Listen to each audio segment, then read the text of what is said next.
Hello and welcome to Games with Garfield. I'm here with Skaff Elias. Hello. And Richard Garfield. Present. So what's going on with you two? Not a lot. We've probably come out with an expansion for our game Spectromancer. Wait, what's Spectromancer?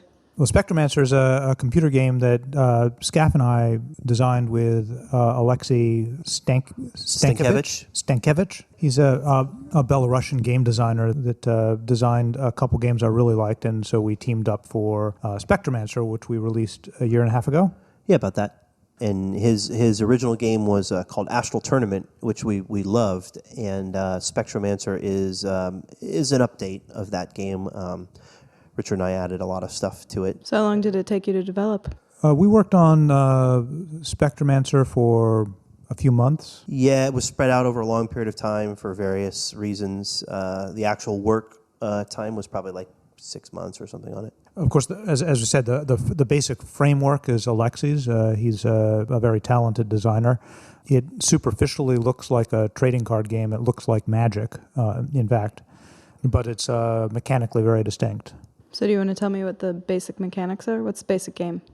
Astral Tournament came out at around a time when I was thinking about the best way to put Magic on the computer, and I was frustrated with the fact that Magic was an excellent card game, but it was not designed for computer. And at this point, along comes Alexei with Astral Tournament, which was a card game essentially designed for computer, and it was such a pleasure. It is very distinct, though, as I said, from Magic. One of the biggest distinctions is that you don't build a deck. There's a deck of 60 cards, and you're dealt 20 cards from that deck, and your opponent's dealt 20 cards from the same deck, so they can't overlap. And those cards are available to you for the entire duel. And each turn, your mana in 5 different categories augments. And so turn 1, you'll have, say, 3 water, and turn 2, you'll have 4, and turn 3, you'll have 5, and then maybe you'll spend 2 of them and you'll go back down to 3. But you've got 5 different categories, so you're balancing these and deciding which cards to play based on what you've been dealt, what your opponent's doing. And it's really they're not so much cards that you play and get rid of as they are sort of abilities. I mean, when you're dealt your tableau of cards in the beginning, as Richard said, that doesn't change. And you can either cast a card or not if you have enough mana for it, but it never goes away. It's not quite true in Spectromancer that you're playing from the same deck. That's one of the changes that we made. So what did you add to it? In Spectromancer, we added character classes, and so each person had 4 common, the earth, air, fire, and water were energies that everybody shared, and you drew from the same card pool there. But then you had a specialty. So there were 6 specialties. You could be the cleric, and you had life magic. So you basically added some RPG elements? Yeah, and there was a necromancer with death magic, and a controller with control magic. Dominator with control magic, illusionist with illusion magic, the insanium with chaos magic. And, I think I still like Dominator best. I had a discussion with a friend that you could make any word sound more masculine by adding Ator to the end of it. I mean, try. Oh, Ator? Gliterator. Oh, yeah. Yeah. So Richard would be a Gaminator. Yeah. Be careful, or I will gaminate you. And there's Artificer with mech magic. The mech magic, that's right. And it's, I wouldn't say so much RPG in that it's not like you're advancing in levels as so much as it is a little bit of personalizing your deck, so to speak. You're not gaining things over time so much as you're choosing, and the equivalent of a trading card game would be choosing your colors or something like that. It really is very interesting that you keep these cards the entire game, the powers you're dealt, because then when you're playing against somebody, it's very interesting speculating what they might have, and then once they play it, they have that all the time. So you don't discard. Right, there is no discard, and so you might choose not to play a card, a spell, a power, at a point that might be advantageous because you don't want to let your opponent know that you have it. Right. And so you save it for a little while and let them really overextend themselves, and then show them that you have it and that they've been playing all wrong. Yeah, across the game, you get a better and better idea of what your opponent's hand is. Sounds really fun. So what does the expansion add? Well, we add 3 new powers. We should point out a couple of things. It has there was a solo campaign that you could go through, as well as player versus player. And while we really, really love the player versus player stuff for the reasons, especially that Richard's saying, the solo campaign's kind of nice because it allows you to do some wacky things that are unfair that you couldn't do in player versus player. Nobody ever cares if you're unfair to the computer. Yeah, the poor computers. Computer. That's why. That's exactly why one day they will rise up. I know. They're remembering everything. I know. They know. Hey, So I apologize to my computer when I do something bad to it, just in case. I make sure that they're burned and destroyed after I'm done with them, so they can't communicate back to the others. It's also the other reason for a solo campaign is a lot of people don't like playing against other people. Or they want to build up their confidence. Right. Yeah. Exactly. Build up your confidence. So the new version, asking what's extra. There's and you can play through the campaign with the different classes, and so that's actually pretty fun because they do play differently. And so the new expansion by adding 3 more classes, you can play all those through the old campaign, and it adds a new campaign which you can take either the old or new guys through. So there's a huge amount of extra single player content. And then on the multiplayer side, one of the cool things that we did is there's arenas now where when you challenge people in multiplayer play, there's generally a special rule in play. What is that? It changes all the time. Oh, okay. So the rule might be... It's kind of a wild card. Right. Every creature takes 1 point of damage per turn. So now all of a sudden that changes all your calculations of what was good and what was bad and when to play them. And then after a couple days, that basic setup changes again to something totally different. Everyone starts with 1 extra mana. So what did you learn from designing the game itself that changed what you did in the expansion? Well, Or did you get it right the first time? Mostly it was right because, again, this was built off of this framework that was very strong. I wouldn't characterize changes from what we've learned, but additions for an audience that now knows our game and will appreciate more variety. So I think the new characters that have been added are more sophisticated in many ways. They sort of explore mechanics that would be more complicated that I would put out in the first game. And also this idea of having a special arena that sort of satisfies the more experienced players' want for some extra variety, whereas at the beginning I sort of wanted everybody playing the same game. The difference between this and a trading card game is trading card games take a lot of time and money because Right. you've got to buy the cards and it's great and it becomes a big a really rewarding hobby for people, but it is a hobby. I mean, you can't.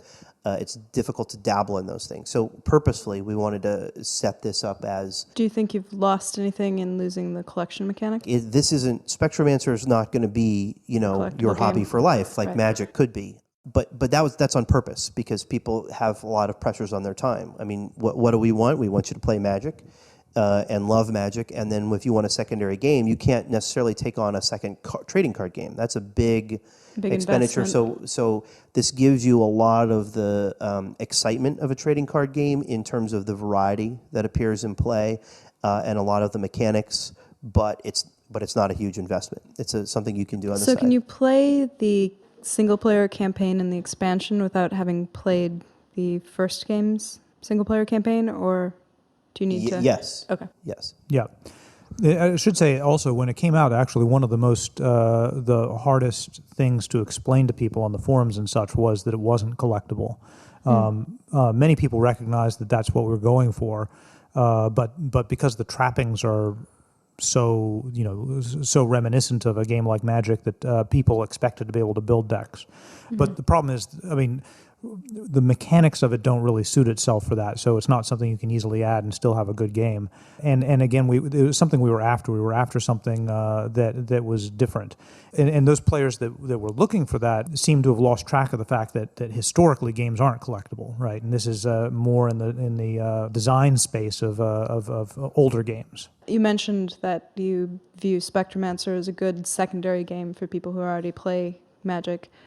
Is the audience a complete overlap, or is it, a Venn diagram? No, it's definitely not an overlap because there's a lot of people that refuse to play Magic because of the lack of a strong single-player component, and which this has. So already, to begin with, you have that. And then there's people over the years that might have decided to stay away from trading card games that are more in line for a standard strategy game on the computer. You could actually play this game it's different than Magic in that you have to really be engaged with a trading card game in a much more thorough way. But you could Spectromancer or Astral Tournament. These are games that I could play forever, right? In the same sense that I can play Hearts forever. It's still, Hearts doesn't get into the mind absorption level of a game like Magic or Dungeons and Dragons or something like that, but it can still entertain me for my whole life. So would you say that Spectromancer has a lower barrier to entry as far as learning curve? Oh yeah. Is it no easier to question. master sooner than Absolutely, Magic? Yeah, and the audience right now is also very international, which is kind of interesting. It's cool to go on the server and have people curse at you in foreign languages. Yeah, Awesome. yeah. I was surprised by how many. There was a lot of people from Egypt when I was first starting to play, but you probably know exactly where they came from because you. I do have that breakdown, but it really is from all over. It's surprising. That's very cool. So do you have any funny stories from the development process? Any behind the scenes? Funny haha or funny strange? Either. Funny stories from the development process. I mean, it sounds, from what you said, from how little time it actually took cumulatively, it sounds like it must have been a fairly easy development Again, process. that's largely based upon the fact that Alexei had this game beforehand that was so strong. Yeah, so the total development time in the system, if you think of it that way, was much longer than what we spent on it. And unfortunately, the things that are least pleasant to live through at the time are the things that make good stories later. So the development process, I think, that you want for a game is probably not likely to generate a whole lot of... Sure. On the business side of stuff, there were some difficulties because it's horrible. It was horrible. It switched through. Maybe it was going to be, we weren't going to publish it. We were going to be the developer. We'd eventually publish it ourselves. And that whole transition process was difficult. But, eventually we got there.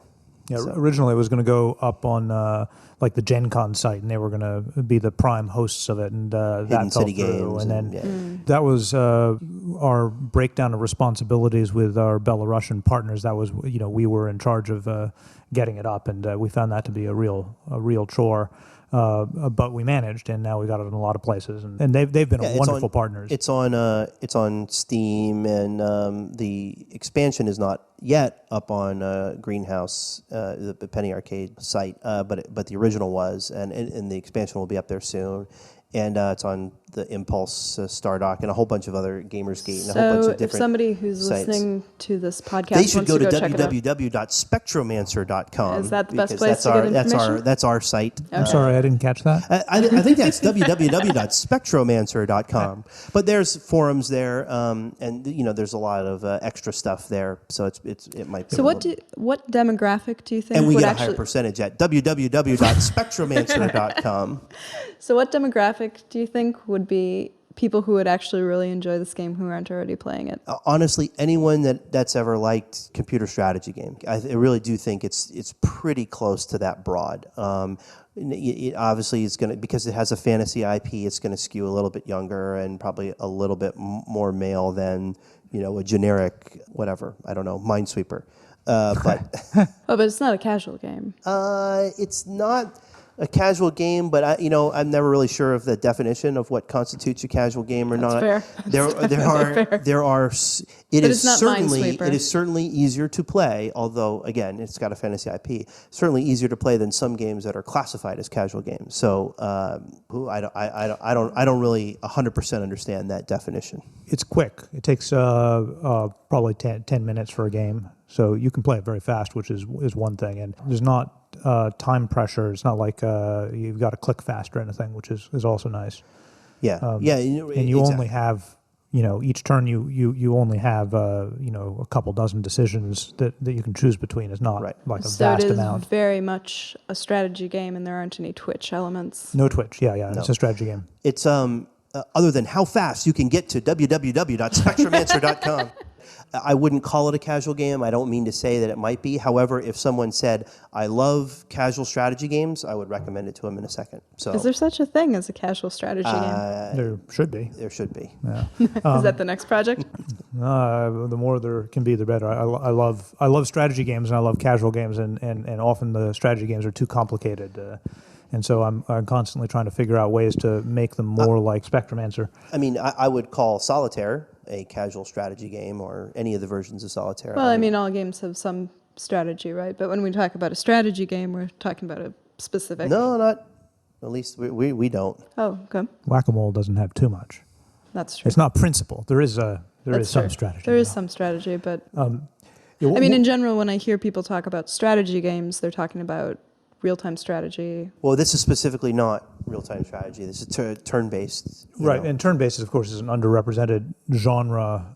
Very. Multiplayer turn-based is ridiculous. It's how little there is. Single-player turn-based, there's a bunch floating around. So one of the stories that our highly sophisticated audience might appreciate is some of the balancing issues that we had with it. Like in Spectromancer, we did give out.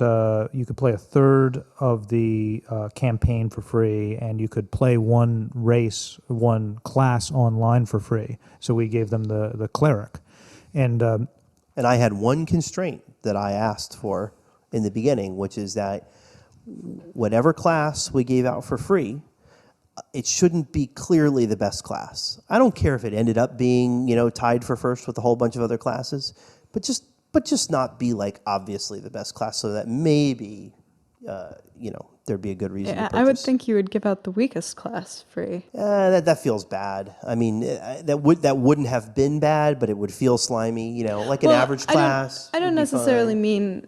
I mean, a lot of times the classes that are, not ultimately the strongest are the easiest ones to learn. Right. Taking in our RPGs, like a wizard is much harder to play, but as you get to know how to play that sort of there character, would be the warrior. Yeah, exactly. Yes. Yeah. So. In previous editions of Dungeons & Dragons. Yes. Well, there is no one in the current edition. Yeah. Yeah. And continue with the story. Well, actually, it began off pretty good. The cleric was. It was really interesting to see how people responded to it. People assumed that the cleric was the worst. Yes. And that was for sure. Since it's free, it must be the worst. And people, complained that they had a disadvantage online because they were playing against people who had paid. They were playing the illusionist. They were playing the necromancer. Oh my gosh, we're overpowered and so forth. But of course, that wasn't our intent. We didn't think the cleric was. As far as we knew, the cleric was average. Average. That was what we expected it to be. That's what we designed it to be. But of course, as an audience grows in sophistication, the balances change. And at one point, we had a very good game player friend who said he thought the cleric was the best. Yeah. And he was pretty. The top level players outside of him, though, did not think that. In the early days, they named other classes, but it was really interesting looking at the Alexei's data that he had gathered. We had graphs of how much each class had won against all the other classes, and had those also incorporate what level the players were. And so you'd see these crazy things like people would always say the necromancer was super powerful, and if you looked at low level players, the necromancer would clean their clocks, and then after a little while, you'd sort of learn how to play against the necromancer, and their winning streak would go way down. And other classes were just dogs, but then once you learned how to use them, they became much better. The cleric, as people learned how to play, was just a really well-balanced class and could handle just about anything. So the more sophisticated the audience became, the better the cleric was. Is that how you saw the evolution? Yeah, absolutely. Like at the very high levels of play, I think there were, my recollection is there were 3 really good classes near the top, and cleric was one of the 3. So when you started the story, you said that our highly sophisticated listeners would appreciate it. And I totally took that for sarcasm. I was expecting a story about, I don't know, fart jokes or something, and you actually meant it. That's because you don't have the faith in our listeners that we do. I have been put in my place. I would say our estimates are that 3 out of the 7 of our listeners are highly sophisticated. 3 out of the 7. 3 out of the 7. But there are 2 that appreciate fart jokes. And one of those actually is also in the highly sophisticated group. Hey, there is nothing wrong with fart humor. Shakespeare knew this. We should all follow his example. Absolutely. Mark Twain certainly knew that. Mark Twain certainly knew it. So did Benjamin Franklin. Yeah, the other balancing is the cards themselves. Thank you, Skaff. Yeah, that was unbalanced.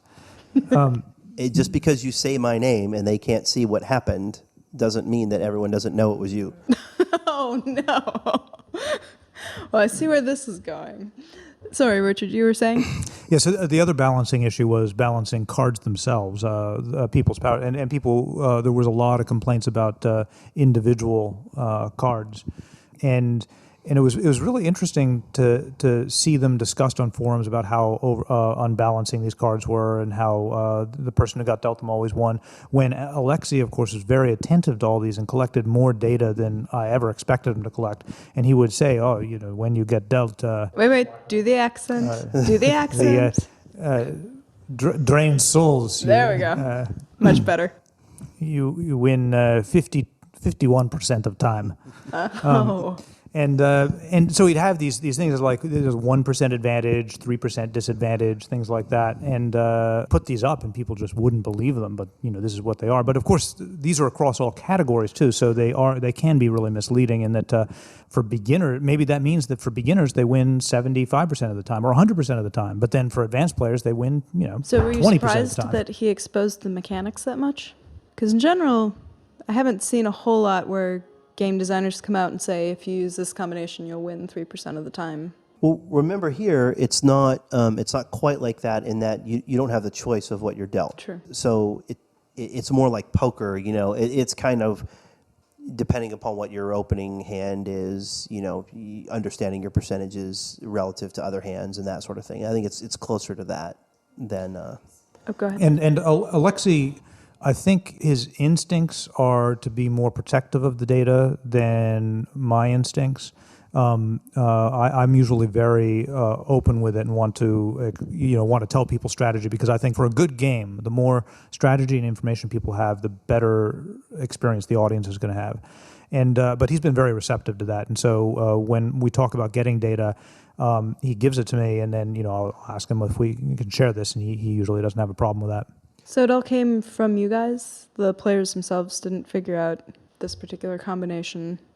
Well, they can't. So let's say players think that such a card is broken. Like when they get dealt this, they just win. There's no real way for them to build up any statistical evidence on that across the entire player Other population. Than playing it themselves. So they can't. They just say, sense. type on a forum, oh, this, blah, blah, blah, and or blah, blah, blah, blah. Even their personal experiences is in some ways irrelevant. Like just Right. because I lose all the time to Doesn't necessarily mean that it's the card's right. fault. In fact, if I get frustrated with a card, and this happens to everyone, I'll start getting a little crazy and playing poorly against it, and of course that increases the number of chances I lose. And then when I do lose, it's a big thing because I got this theory, it's supporting my theory, and when I don't lose, then It's a like, self-fulfilling it's- prophecy. Yeah, exactly. The best way to suspect that there's the other reason why publishing these sorts of things doesn't really make that much difference is that there's a lot of skill in this game. And there's a lot of luck and a lot of skill, and at the really high levels, you get these people that will kick your butt no matter what you draw, and that's somewhat surprising. Like if you looked at the system and you played through a first couple games, you would certainly assume it's more random than it is. You probably would about poker. So what did you see on the forums that surprised you? Sorry, what did I see? Yeah, like what were the players saying that was surprising to you? Was there anything? Did you No, call because we come from Magic and D&D and Pokemon and whatever, so there's no possible thing. No possible surprises. Possible surprise, right? You've got these games with large, fanatic, erratic, unbalanced audiences, so anything can happen. But so which character class people particularly liked didn't surprise you? I mean, there was nothing... I don't think so. No, I mean, really, I wouldn't characterize All right, anything as a surprise. Note out there to the player base: you guys need to work harder to surprise Richard and Skaff, because sounds like they're getting a little too complacent. Well, I think I've incorporated the surprise into my outlook, but I think I was genuinely surprised by how difficult it was to convince a lot of people that a non-collectible game was just fine. Interesting. Because they really wanted it to be Magic. Yeah, exactly. I think that they were looking for a different game, and I think the way this game is presented, makes it look like it's a trading card game. So we misled their expectations. So in some cases, we asked for that, but at the same time, there's so many non-collectible games that you would think that people would understand that more easily. Well, especially in computer games, I can understand why if it were a physical card game that they'd be more surprised that it wasn't collectible. But Yeah, that's true. in general, strategy I guess when I games on say the computer collectible, are not- I should say customizable, where they've okay. got more customization possible, because we only give them 6 customization options. No, that makes sense 9 in now. general. Yeah, now 9. with the new expansion. Where are those? I believe the new expansion is available at www.spectromancer.com.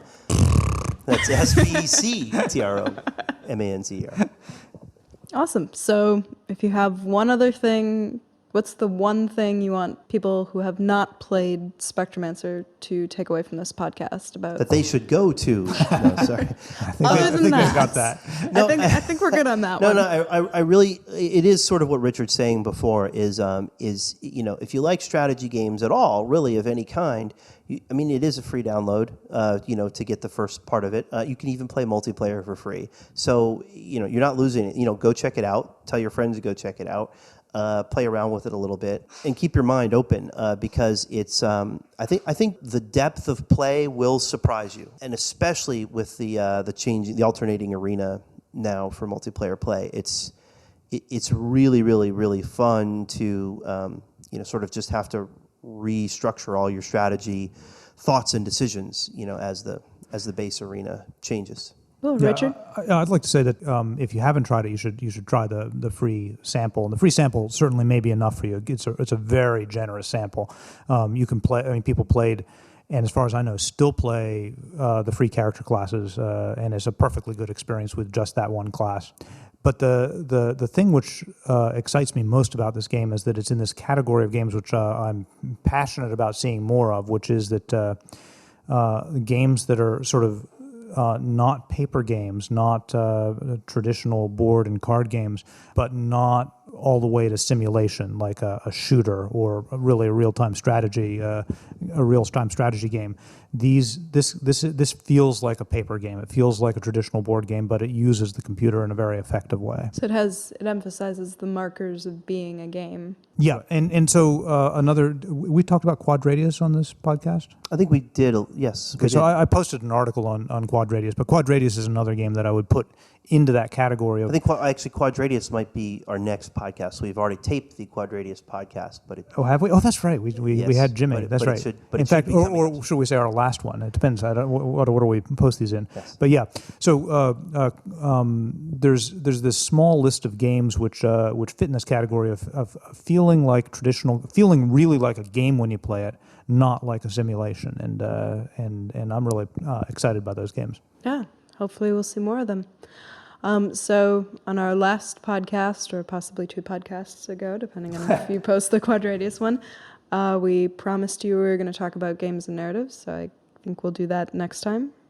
Sure. Correct? Or is this going perhaps. to be the Sure. eternally deferred discussion? And since no one has any idea what order these things are going to get posted in, then you can go back and solve the puzzle. Didn't we talk about games and narrative last time? Well, Skaff promised to tell us about how games and narratives were like an unhappy marriage, and I objected that he I had did no make romance. that promise, and you may have actually already heard that podcast by the time you're listening to this one, And or maybe it's coming up. I feel that Skaff has no romance in his heart, but we'll see. Anyway. Certainly, my wife says that. All right. So we will see you next. How would she know? And as it gets more and more disturbing, and we learn more and more about Skaff than we ever wanted to, we will see you next time on Games with Garfield. Say goodnight, guys. Good night, guys. Good night. Good night.